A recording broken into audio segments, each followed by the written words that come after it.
Macro economy जब uncertainty के अंदर हो, क्या उस टाइम में कोई भी हाई ग्रोथ वाली एनबीएफसी कंपनी में इन्वेस्ट करना चाहिए? तो आज की वीडियो में एक ऐसी कंपनी को लेकर बात करने जा रहा हूँ जो कंपनी Q1 FY27 में 32% से क्वार्टर ऑन क्वार्टर अपना AUM ग्रोथ दिखाया। एंड कंपनी जो एनबीएफसी है जो वो आगे जाते हुए खुद को एक स्मॉल फाइनेंस बैंक के रूप में देखना चाह रहा है। तो आपको एक ऐसी क्या हाई ग्रोथ वाली कंपनी में इन्वेस्ट करना चाहिए?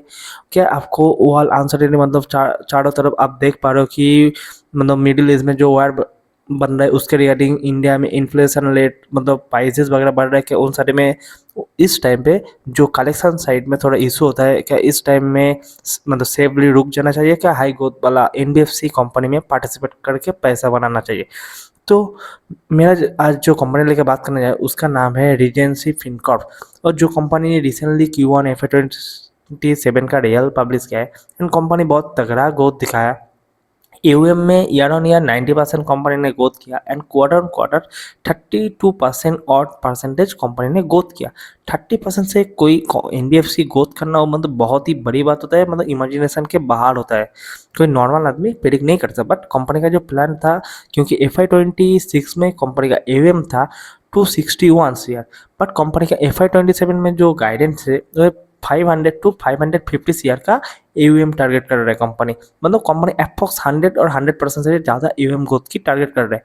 एंड रिसेंटली कंपनी का जो Q1 का कॉन्कॉल में कंपनी का कहना था कि पूरे FY27 में कंपनी का रेवेन्यू 75+ CR कंपनी टारगेट कर रहा है। कोई भी एनबीएफसी आपको रेवेन्यू टारगेट नहीं देता है, क्योंकि एक एनबीएफसी में क्या होता है, AUM एक चीज़ होता है और एक होता है एसेट क्वालिटी। क्योंकि एसेट क्वालिटी को मेंटेन करके ग्रोथ करना सबसे ज़्यादा रेस्पेक्टफुल बात होता है, और कंपनी ने वही करके दिखाया।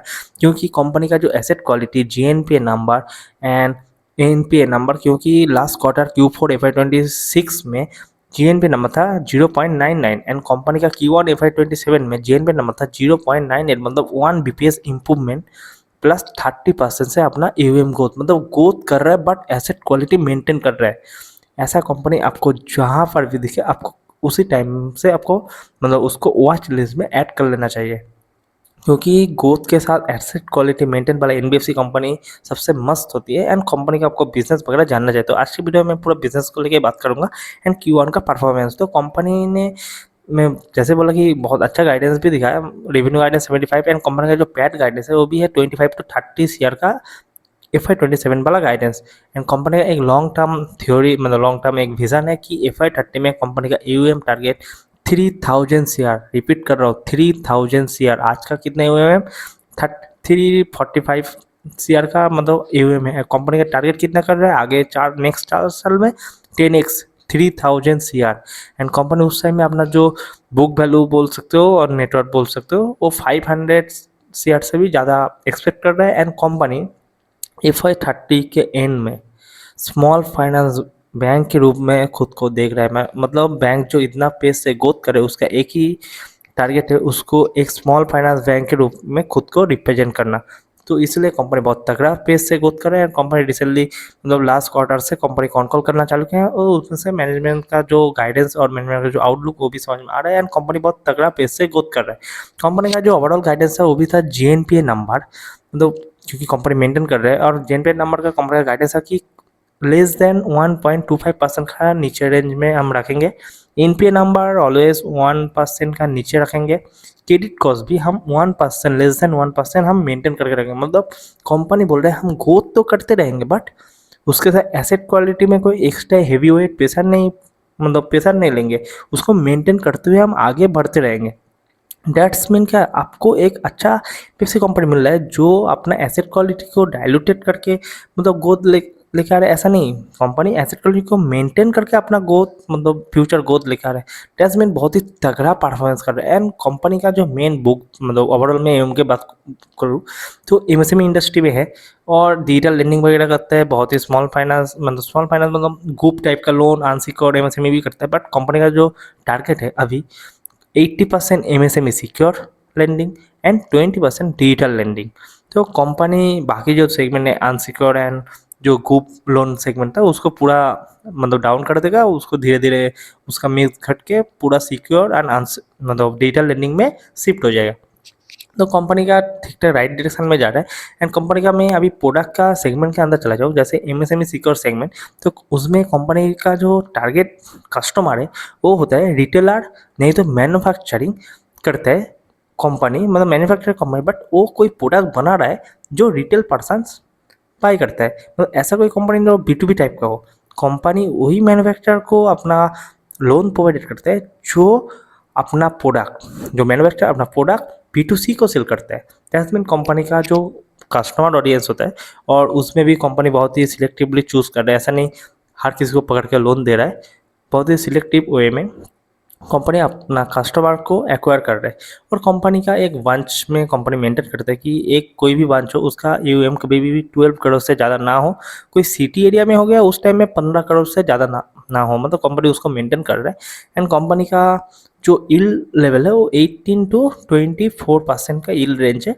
तो कंपनी उस हिसाब से टियर 2 में ही मेनली प्रेजेंट है, क्योंकि आपको समझ में आ रहा है कि टियर 1 वाला कोई भी इतना हाई इंटरेस्ट से लोन नहीं लेगा। तो कंपनी टियर 2 टियर 3 में अपना एक्सपेंड कर रहे हैं। कंपनी का जो ब्रांचेस एक्सपेंशन का प्लान है, FY27 के अंदर 50 ब्रांचेस एक्सपेंशन का प्लान है।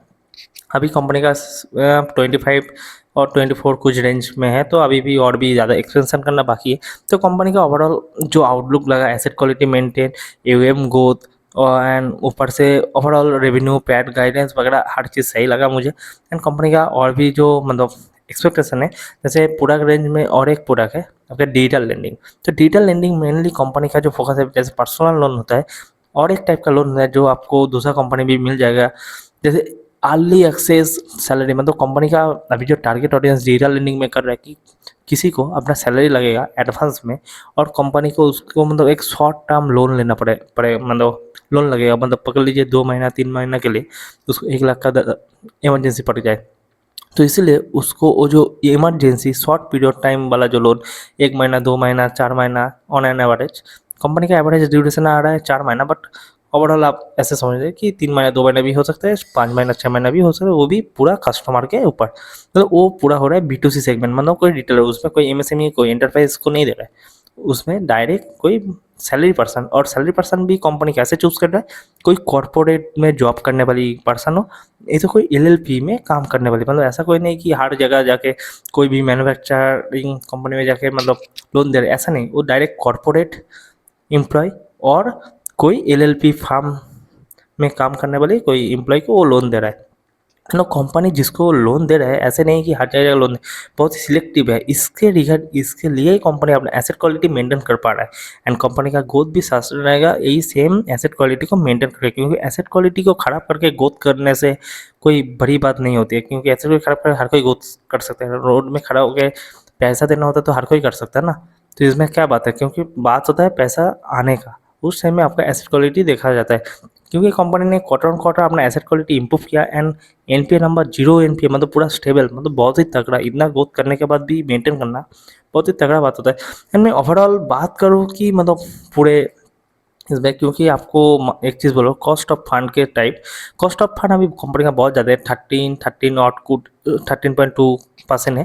तो कंपनी उस रेंज नीचे आएगा, क्योंकि आपको ओवरऑल देखोगे तो कॉस्ट ऑफ फंड मतलब इंडस्ट्री में अभी इंक्रीज होने का बात चल रहा है, बट कंपनी का क्योंकि ऑलरेडी बहुत ज़्यादा है, 14% से अभी कंपनी 13% का रेंज में आ रहा है। तो आगे जाके कंपनी का प्लान है और भी 20-30% हर एक क्वार्टर करके कंपनी का जो लॉन्ग टर्म टारगेट है वो 11-12% का रेंज में आना का, लेकिन वो 2-3 साल लगेगा। तो मतलब आप सब FY30 तक आप सब मतलब समझ सकते हो कि कंपनी का 11 और 11 हाफ 10 हाफ कंपनी टारगेट कर रहे हैं। बट अभी हर एक क्वार्टर हर एक ईयर कंपनी 40 BPS करके रिड्यूस करेगा अपना कॉस्ट ऑफ फंड।